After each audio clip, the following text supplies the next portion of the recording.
Hai hai hai, Assalamualaikum. Ada mak lagi besti. Alhamdulillah malam ke-19 Ramadan mi. Tidak dirasanya di besok ini malam ke-20 mi. Bagaimana mi kabar puasa tak semua? Masih aman Jito, belum pi ada yang bolong? Alhamdulillah, jangan maki bolong-bolong besti. Sisa berapa hari mami nikah menuju Idul Fitri mi. Selagi masih diberi kesempatan berpuasa di bulan Ramadan, tahan-tahan mi dulu, lapar tak dengan haus tak semua. Ngomong-ngomong, malam ini saya melaksanakan sholat tarawih berjamaah di Masjid Nurul Ihsan.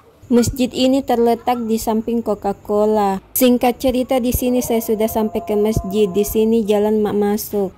Alhamdulillah ini ada mak di dalam masjid. Sholat mi orang besti.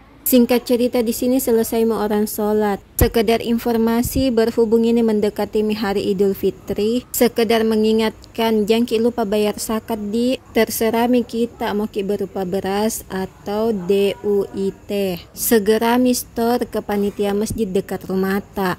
Oh iya, singkat cerita di sini di luar masjid mak besti mau mak pulang. Itu sana pak suami dengan bocahku tidak tahu ini apa nak baca ini pak suami berdiri di situ. Oke besti, sekian dulu cerita kita di malam ke-19 Ramadan ini. Assalamualaikum, jangan lupa bangun sahur.